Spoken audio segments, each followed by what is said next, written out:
Nenhum homem pode banhar-se duas vezes no mesmo rio, pois na segunda vez o rio já não é o mesmo, nem tampouco o homem. Essa frase é atribuída a Heráclito de Éfeso, um filósofo pré-socrático que viveu há mais de 2500 anos. Ao refletirmos sobre essa frase de maneira objetiva, podemos compreender que a evolução é constante e que o aprendizado é parte essencial desse processo. Em uma conversa anterior, discutimos sobre magia e buscamos entender o seu significado mais puro. Então, agora, para nos aprofundarmos no tema, precisaremos analisar alguns conceitos que estão sendo explorados nesta temporada do podcast. Primeiramente, devemos reconhecer que o conhecimento adquirido tem o poder de transformar o indivíduo, alterando a sua compreensão do mundo e influenciando as suas futuras decisões. Se antes fizemos uma definição inicial do que é magia, agora precisamos entender como o conhecimento molda a prática da magia.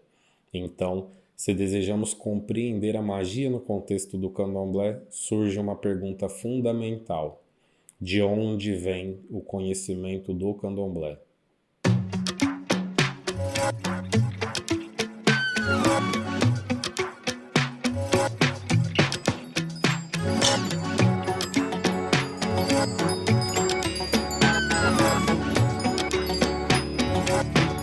Eu sou Ogan Leandro e este é o podcast Jack Aló, onde hoje vamos continuar uma reflexão que nos ajudará a entender um pouco mais de como é a magia no candomblé. Começamos esse assunto de uma maneira mais direta no episódio de número 10 e agora vamos nos aprofundar ampliando os nossos horizontes e nos desafiando a pensar fora da caixa. Se você está chegando agora, eu te convido a se inscrever no canal e também a ativar o sininho para receber notificações de novos materiais. E também recomendo que você siga as minhas outras redes sociais, onde eu publico diariamente e também interajo com as pessoas. Para entender a origem e o papel desse conhecimento no candomblé, precisamos falar de um elemento central: o processo iniciático. A iniciação consiste num conjunto de rituais ou cerimônias que introduzem um indivíduo a um novo grupo religioso, social ou cultural. Esse processo envolve alguns elementos que variam de acordo com a liturgia ou a tradição do grupo, podendo incluir uma certa teatralidade, onde o indivíduo participa de alguns rituais que representam a sua passagem de um estado de consciência para outro mais elevado.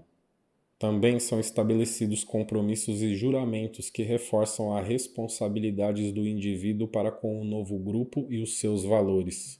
Ao passar por esse processo, o novo iniciado não apenas se torna parte do novo grupo, mas também se compromete a seguir e preservar os ensinamentos que lhes serão revelados. Esse ritual de passagem marca uma mudança profunda no indivíduo, que agora está apto para receber e praticar um conhecimento que antes lhe era inacessível. No caso do candomblé, esse processo é vital para que a pessoa possa se integrar plenamente à comunidade religiosa e tenha acesso ao conhecimento e aos mistérios preservados dentro da tradição. Para nós, o processo iniciático é considerado sagrado e fundamental para que a pessoa possa se conectar de uma maneira mais profunda com os orixás e com a comunidade. A iniciação é muito mais do que um simples ritual. É uma transformação na forma como o indivíduo percebe o mundo e, por extensão, a sua própria realidade. Passar por um processo iniciático de maneira simples e direta é se consolidar como uma pessoa que, a partir daquele momento, começa a seguir um novo estilo de vida. Basta observarmos as pessoas iniciadas nas diversas religiões ao nosso redor.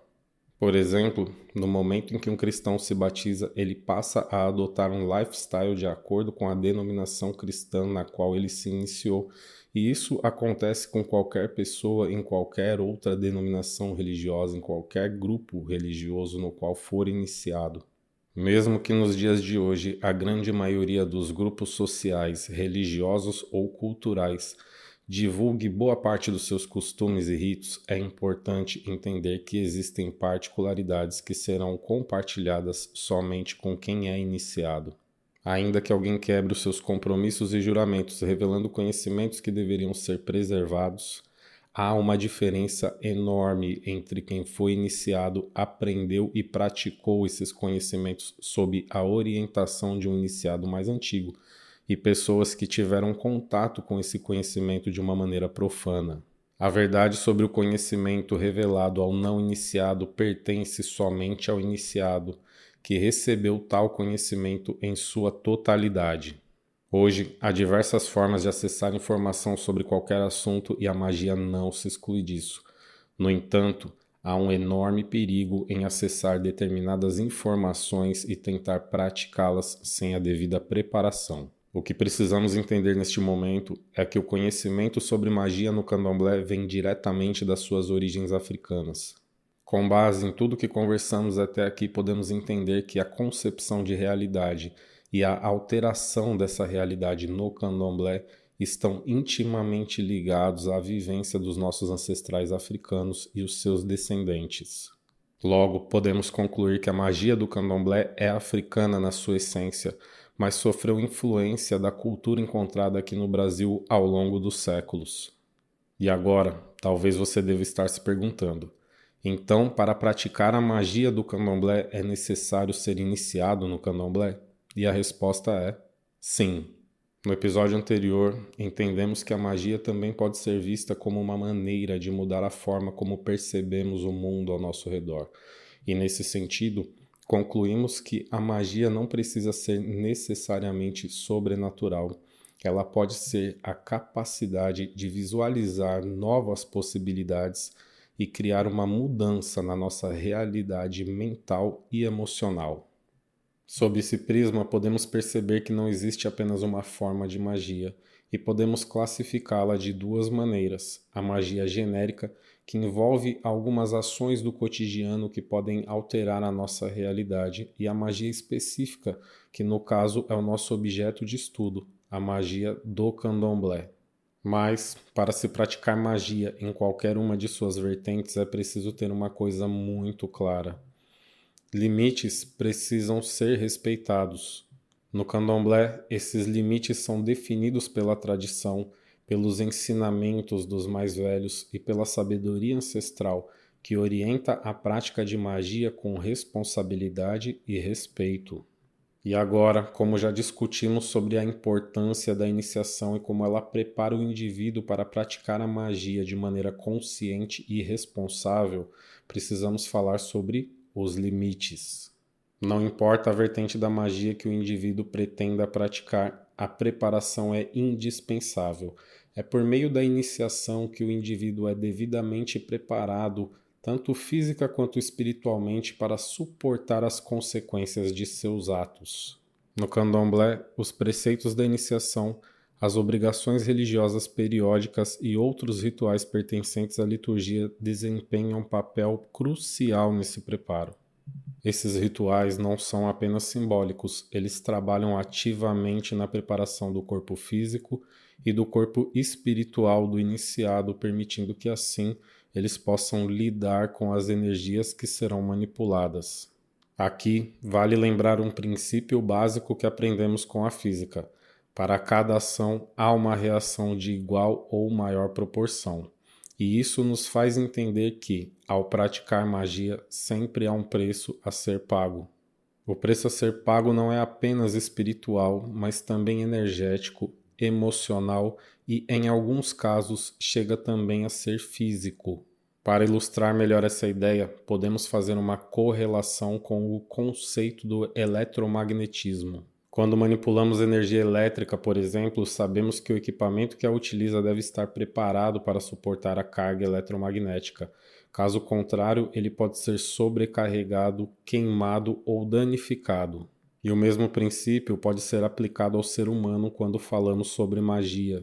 Assim como um condutor elétrico precisa estar preparado para lidar com a corrente que passa por ele, o corpo físico e o corpo espiritual de quem pratica magia precisam estar devidamente preparados para suportar as energias envolvidas. Se essa preparação não ocorrer, as consequências podem ser severas tanto para quem pratica magia quanto para o ambiente ao seu redor. Um exemplo prático disso no eletromagnetismo seria o uso de transformadores. Eles são necessários para ajustar a tensão de energia a um nível seguro, evitando que os aparelhos eletrônicos sejam danificados.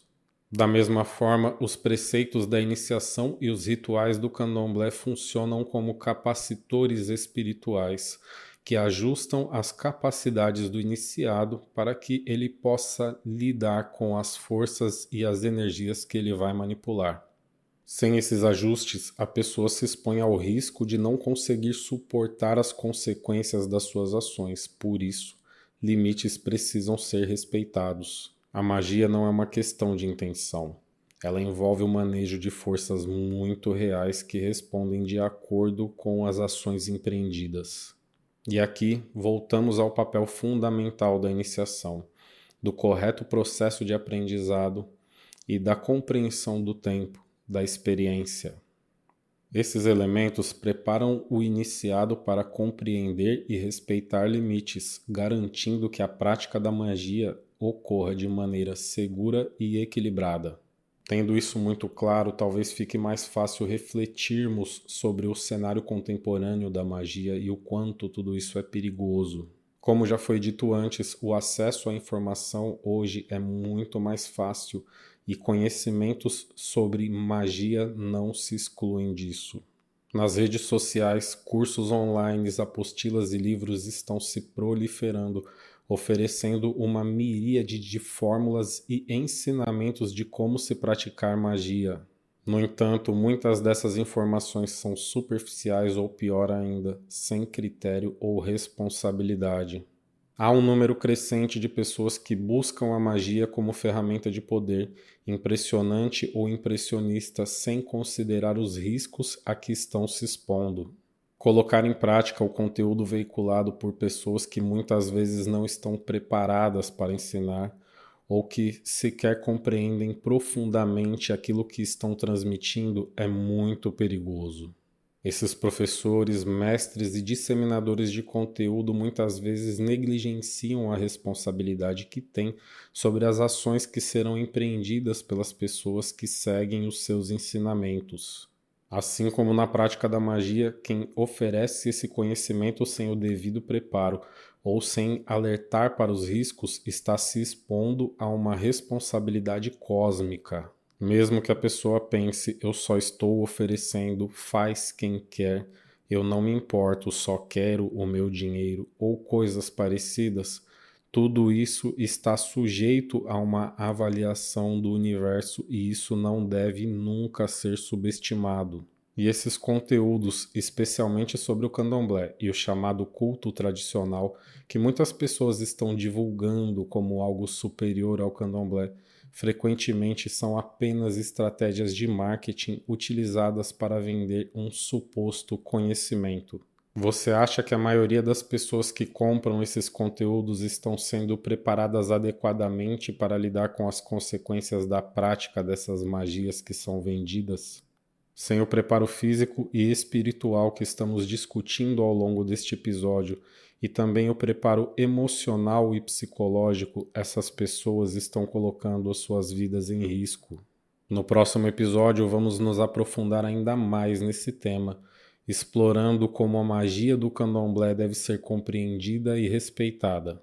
Não se trata apenas de poder ou de impressionar, mas de uma prática sagrada e transformadora que requer conhecimento, responsabilidade e preparação. E este foi o episódio de hoje do podcast Jack Aló, onde juntos fizemos uma grande reflexão sobre o processo iniciático e o seu impacto na prática da magia.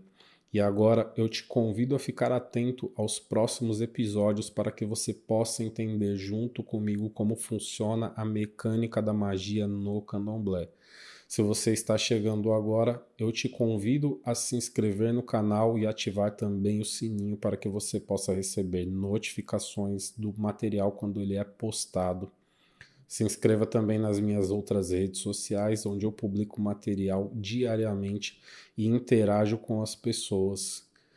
Meu muito obrigado por estar comigo até agora. Nos vemos na próxima segunda-feira, às 20 horas. Um forte abraço. Jack Aló.